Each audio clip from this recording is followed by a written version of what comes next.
కొద్దిసేపటి క్రితం జూనియర్ ఎన్టీఆర్ ఇంటికెళ్లి భారీ షాక్ ఇచ్చారట నారా చంద్రబాబు నాయుడు. చంద్రబాబు నాయుడు జూనియర్ ఎన్టీఆర్ని ఎలాగైనా తెలుగుదేశం పార్టీలోకి తీసుకురావాలని చేయని ప్రయత్నం లేదు.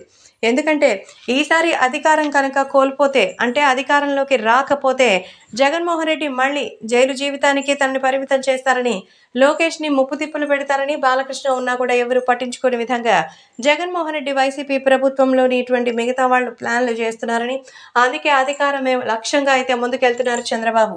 పవన్ కళ్యాణ్తో పొత్తు పెట్టుకుని బీజేపీ సీట్లు అడిగినా కాదనక అందరితోనూ కలుపుకోలుగా టార్గెట్ పెట్టుకున్నారు. సో మిషన్ జగన్ వైసీపీ పార్టీని డౌన్ చేయడమే టార్గెట్. అందుకే ఇప్పుడు జూనియర్ ఎన్టీఆర్ని కూడా కలవడానికి ఆయన నేరుగా వెళ్లారట. నారా చంద్రబాబు నాయుడు మరి తన అల్లుడు ఎన్టీఆర్ ఇంటికి వెళ్ళి రాజకీయంగా తను రావాలని, మరి అలాగే ఎన్టీఆర్ అభిమానుల్ని, ఇంకా మిగతా సినిమా అభిమానుల్ని సైతం ఈ విషయంలో తెలుగుదేశం పార్టీకి మద్దతు ఇవ్వాల్సిందిగా మీరు అడిగితే ఎవరూ కాదనరు. మీరొస్తే మిగతా మీ స్నేహితులు, మీకు సంబంధించిన సినీ వర్గం అంతా కదులుతుంది. కాబట్టి తెలుగుదేశం పార్టీకి సంబంధించినటువంటి విషయంలో భవిష్యత్తులో విజయం సాధించాలంటే మీ సహకారం కావాలని నేరుగా వెళ్లి జూనియర్ ఎన్టీఆర్ని అడిగారట నారా చంద్రబాబు నాయుడు.